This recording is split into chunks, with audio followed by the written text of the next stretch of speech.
அனைவருக்கும் வணக்கம். இன்று நமது சேனலில் நாம் பார்க்கக்கூடிய தலைப்பு, இரவில் படுத்தவுடன் நிம்மதியாக உறங்குவதற்கு தியானம் எப்படி செய்யலாம் என்று நாம் இப்பொழுது பார்க்க போகின்றோம். இன்று பல பேருக்கு தூக்கம் இல்லாமல் இருப்பதற்கு ஒரு முக்கிய காரணமாக இருப்பது, பல முக்கிய காரணங்கள் இருக்கின்றன. அதில் ஒரு சில விஷயங்கள், சரியான உணவு பழக்க வழக்கங்கள் இல்லாதது, லேட்டாக சாப்பிடுவது, லேட்டாக உறங்குவது. அதாவது வேலை பார்த்து லேட்டாக தூங்குறது வேறு, சும்மா ஒரு டிவி ஃபோன் பார்த்துட்டு லேட்டாக தூங்குவது வேறு. இந்த மாதிரி பல நம்மகிட்ட ஒரு தேவையில்லாத பழக்கங்கள் மூலமாக நமக்கு தூக்கங்கள் தள்ளி போகுது. தூக்கங்கள் தள்ளி போனாலும் ஒரு நிம்மதியாக தூங்க முடியல. நம்ம எத்தனை மணிக்கு படுக்கணுன்ற விஷயம் கிடையாது. 9 மணிக்கு படுக்கலாம், 10 மணிக்கு படுக்கலாம், இல்லை 11 மணிக்கு படுக்கலாம். எத்தனை மணிக்கு படுக்கணுன்ற விஷயம் கிடையாது. நம்மளால் படுத்த உடனே நிம்மதியாக தூங்க முடியுதா, தூக்கம் வருதா, அதுதான் நம்ம இங்கே பார்க்கணும்.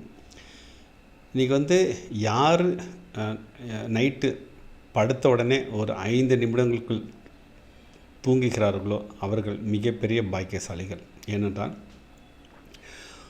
தூக்கம் இல்லாமல் இங்கே பல பேர் இரவில் ரொம்ப கஷ்டப்படுறாங்க.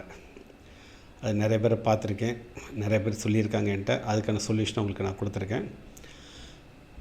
எப்படி நம்ம படுத்துனே தூங்கலாம் அப்படின்ற நம்ம பார்க்க போகிறோம். பொதுவாக ஒரு மனிதனுக்கு ஏன் தூக்கம் வர மாட்டேங்குதுன்னா, படுத்த உடனே சில உடல் நல குறைபாடு இருக்கலாம். அது ஒரு காரணம். இருந்தாலும் முக்கியமான காரணங்கள் நம்ம பொதுவாக ஒரு பகலில் வேலை பார்க்கும் பொழுது, ஒரு பகல் ஏதோ ஒரு வேலை பார்த்துட்டு இருக்கும்போது கூட நமக்கு கடந்த காலத்தில் நடந்த எதுவுமே நமக்கு பெருசாக நம்மளை ஞாபகத்துக்கு வராது.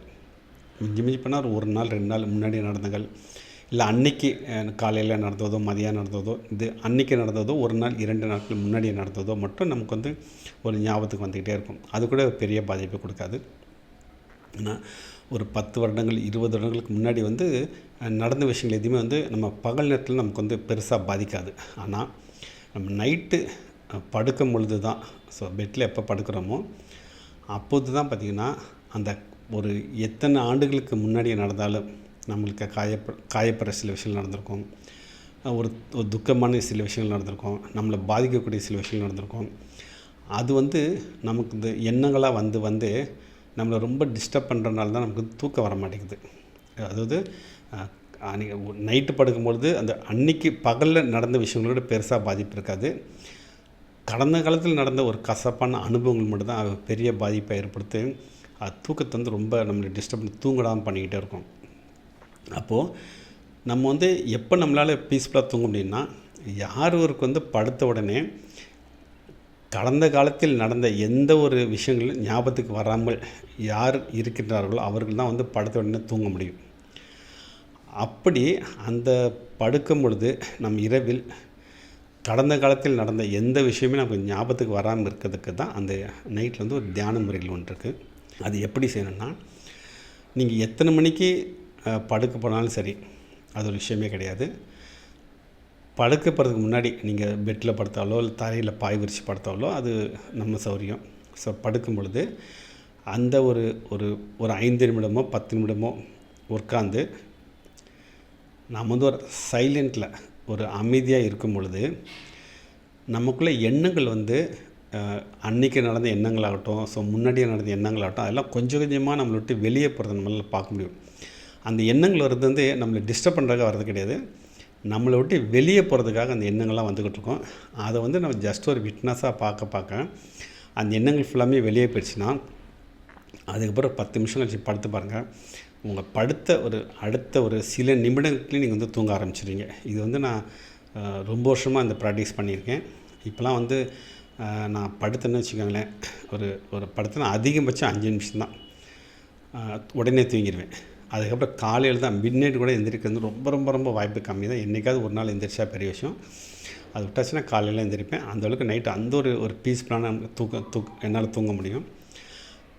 இந்த பயிற்சி நீங்களும் வந்து டெய்லி செஞ்சுட்டு தூங்குங்க. இன்னொன்று பார்த்தீங்கன்னா, இன்னும் கூடுதலான விஷயங்கள் பார்த்தீங்கன்னா, நம்ம பெட்டில் படுக்கிறத அவாய்ட் பண்ணிட்டு தரையில் பாய் விரித்து படுக்கிறது இன்னும் சிறப்பு.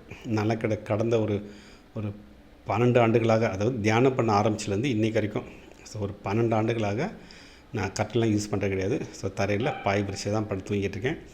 இதனால் எனக்கு நிறையா பெனிஃபிட் கிடச்சிருக்கு. ஸோ தியானம் ஒரு முக்கியமான காரணம் இருந்தாலும் இந்த மாதிரி அடிஷ்னலாக சில விஷயங்கள் பண்ணால் இன்னும் நமக்கு ஒரு பெரிய ப்ளஸ்ஸாக தான் இருக்கும். அதே நேரத்தில் பார்த்திங்கன்னா, ஸோ உணவுலாம் பார்த்திங்கன்னா ஈவினிங் 7 மணிக்கெலாம் முடிச்சிடுவேன் டின்னர்லாம். அதிகபட்சம் 7. ஸோ டின்னர் முடிச்சுன்னா படுக்க போகிறது 9 10 படுக்கிறது. ஸோ வேலைகள் பொறுத்து ஒரு மேக்ஸிமம் 10 மணிக்கு எல்லா வேலையும் முடிச்சுட்டு படுத்துடுவேன். அப்போ 7 மணிக்கெலாம் அந்த ஃபுட்டை முடிக்கிறதுனால என்னால் வந்து 7 மணிக்கு ஃபுட்டு ஆக்சுவலாக ஃபுட்டு வந்து இப்போ தான் ஒரு 2 வருஷமாக தான் அதை ஃபாலோ பண்ணிக்கிட்டு இருக்கேன். பட் அதுக்கு முன்னாடி வந்து மெயினாக தியானம் தான் வந்து கை கொடுத்துச்சு எனக்கு. தியானம் பண்ணிவிட்டு படுக்கும் பொழுது அந்த ஒரு எப்படி தான் அந்த தூக்கம் வரும் தெரியாது, அவ்வளோ ஒரு பீஸ்ஃபுல்லாக தூங்கிடுவேன் நான். அதனால் நீங்களும் ஸோ நைட்டு தூங்குறதுக்கு ஒரு 10 நிமிஷம் முன்னாடி நீங்கள் தியானம் பண்ணியாச்சுன்னா அடுத்து நீங்கள் எந்திரிக்கூடாது பெட்டை விட்டு. அதனால் எல்லா வேலையும் முடிச்சுட்டு நீங்கள் படுக்கும் பொழுது தியானம் பண்ணிட்டு அப்படியே நீங்கள் வந்து படுத்துடணும். அந்த மாதிரி நீங்கள் வந்து 1 நாள் 2 நாள்லாம் நடந்துச்சுன்னா அது ரிசல்ட்டு கிடைக்குமான்னு தெரியாது. ஸோ குறைஞ்சது நீங்கள் ஒரு 30 நாட்களாவது இந்த பயிற்சி பண்ணி பாருங்கள். நீங்களும் எவ்வளோ பெரிய கஷ்டம் இருந்தாலும் சரி, எவ்வளோ பெரிய வேலைகள் இருந்தாலும் சரி, உங்களுக்கு வந்து நீங்கள் வந்து படுத்தோடனே அந்த கடந்த காலத்துலேருந்து நீங்கள் வந்து முற்றிலுமாக விடுபட்டு நீங்கள் இம்மிடியேட்டாக ஒரு 5 நிமிஷத்தில் வந்து தூங்கிடுவீங்க. ஸோ இது வந்து நான் ஒரு 12 ஆண்டுகளாக எனக்கு ஏற்பட்ட அனுபவங்கள் தான் உங்கள்கிட்ட சொல்லியிருக்கேன். ஸோ நீங்களும் படுத்த உடனே தூங்குறதுக்கு அது என்ன சொல்லணும் அப்படின்னு சொல்லிடுறேன். நீங்கள் ஒன்றும் இல்லை, 10 நிமிஷம் உட்காருங்க. எண்ணங்கள்லாம் நிறையா வரும். அதை அப்படியே நீங்கள் வந்து விட்னஸாக பார்த்துட்டு வந்தீங்கன்னா அப்படியே கொஞ்சமாக அது வாட்டில் வெளியே போயிடும்.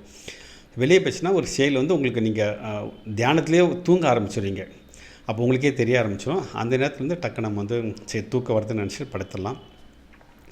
ஆக்சுவலாக அந்த காலத்தில் வந்து ஏன் வந்து அந்த கடந்த காலத்து நினைவுகள்லாம் நமக்குள்ளே பாதிக்குன்னு கேட்டிங்கன்னா, இன்றைக்கி வந்து நிறைய பேர் வாழ்க்கையில் நடந்த விஷயங்கள் வந்து வெளியில் சொல்ல முடியாத விஷயங்களாக நடக்கிறதுனால யார்ட்டுமே ஷேர் பண்ண முடியல. ஷேர் பண்ணக்கூடிய விஷயங்கள் வந்து ஷேர் பண்ணிடுறாங்க. மேக்ஸிமம் இங்கே வந்து வெளியில் சொல்ல முடியாத விஷயங்கள் தான் நிறைய ஒரு மனிதன் நடந்துருக்கு. அப்போ வெளியும் சொல்ல முடியாமல், நம்மளால் உள்ளுக்குள்ளேயும் வச்சுக்கிட முடியாமல் அந்த ஒரு ஒரு ஒரு ப்ராசஸ் தான் நம்ம வந்து ஒரு தூக்கம் இல்லாத போகிறதுக்கு காரணம்.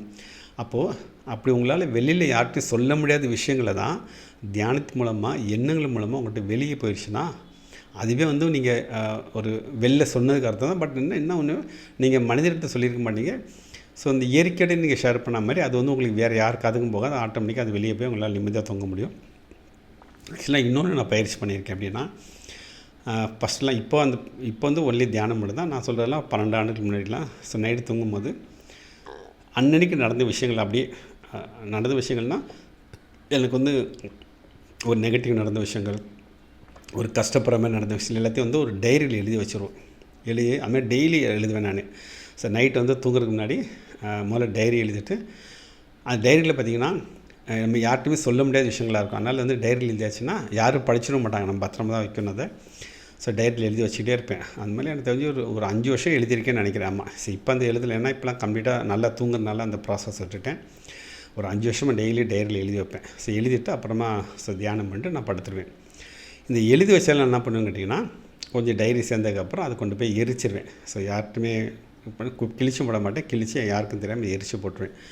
இதை கூட நீங்கள் வந்து ப்ராக்டிஸ் பண்ணி பார்க்கலாம். டெய்லி வந்து நைட் நீங்கள் தூங்கும்போது அன்னன்னைக்கு நடந்த கசப்பான விஷயங்களாகட்டும், யார்ட்டுமே சொல்லக்கூடிய விஷயங்களாக இருக்கட்டும், இதெல்லாம் நீங்கள் டைரியில் எழுதி வச்சுட்டு கொஞ்ச நேரம் தியானம் பண்ணிவிட்டு ஒரு ஸ்டேஜில் அந்த டைரி நீங்கள் வந்து எரிச்சிடலாம், கிழிச்சு போட்டு எரிச்சிடலாம். ஸோ ஏன்னா எப்படின்னா, அப்போது நம்மகிட்ட உள்ளே வந்து எந்த விஷயமே தங்காது, எல்லாமே வெளில போயிடும். அதே நேரத்தில் சேஃபாகவும் நம்ம இருப்போம். யாருக்குமே அந்த விஷயங்கள் வந்து போகாத அளவுக்கு நம்மளும் இங்கே சேஃபாக இருப்போம். ஏன்னா இப்படி தான் நம்ம வந்து நமக்குள்ளே எண்ணங்கள் வந்து குறைக்கணும். எனக்கு தெரிஞ்சு ஒரு பல ஆண்டுகளுக்கு முன்னெல்லாம் எல்லார்ட்டையுமே மேக்ஸிமம் டைரி எழுதுகிற பழக்கம் இருந்துச்சு. இப்போ அந்த பழக்கம்லாம் ரொம்ப குறைஞ்சிருச்சு. அப்போ டைரி எழுதுகிறவங்களாம் பார்த்திங்கன்னா, அந்த அவங்களால வெளில யார்ட்டையும் சொல்ல முடியாத விஷயங்கள்லாம் வந்து டைரியில் எழுதும்போது அவங்களால ஒரு பாரம் குறைஞ்ச மாதிரி அவங்க ஃபீல் பண்ணுவாங்க. அதே மெத்தட் தான் நம்ம டைரி எழுதுறவங்க எழுதலாம். இல்லைன்னா அந்த எண்ணங்கள் மூலமாக நம்ம வந்து அந்த ப்ராசஸ் வந்து வெளியேற்றலாம். அந்த நடந்த விஷயம், கடந்த காலத்தில் நடந்த விஷயங்கள், அன்றைக்கி நடந்த விஷயங்கள்லாம் வந்து இந்த வெளியேற்றணும்போது நம்மளால் வந்து உள்ளே வந்து ஃப்ரீயாக இருக்கும். ஒரு பாரங்கள் இருக்காது. நம்ம யார்கிட்டயோ சொன்னால் கூட அது அப்படியே ஒரு 100 பேர்த்துல ஸ்ப்ரெட் ஆகும். அது நம்ம ஒன்று சொல்லியிருப்போம், அங்கே பார்த்திங்கன்னா அது 100வது ஆள்கிட்ட போகும்போது வேறு மாதிரி கன்வெர்ட் ஆகி போகும் அது. அப்போ நம்ம ஒன்று சொன்னது பார்த்திங்கன்னா சொல்லி அது அப்படியே பயங்கர ஆப்போசிட்டாக போய் நமக்கு இன்னும் கூடுதல் டிப்ரெஷனில் கொடுத்துரும். அதனால் யார்ட்டையும் சொல்லணும்னு அவசியம் கிடையாது. எண்ணங்கள் மூலமாக வெளியேற்றிடலாம். அதுக்கு தான் அந்த ஒரு 10 நிமிட தியானங்கள். இது நீங்கள் ஃபஸ்ட்டு குறைஞ்ச 30 நாட்கள் பண்ணி பாருங்கள். ஒரு அருமையான ரிசல்ட் கிடைக்கும். அந்த 30 நாள் கழிச்சு நீங்கள் வந்து படுத்த உடனே ஒரு 5 நிமிஷத்தில் தூங்கிடுவீங்க. இது வந்து என்னோட 12 ஆண்டுகால அனுபவங்கள் தான் நான் உங்கள்கிட்ட சொல்லியிருக்கேன். மீண்டும் வேற ஒரு தலைப்பில் சந்திக்கலாம்.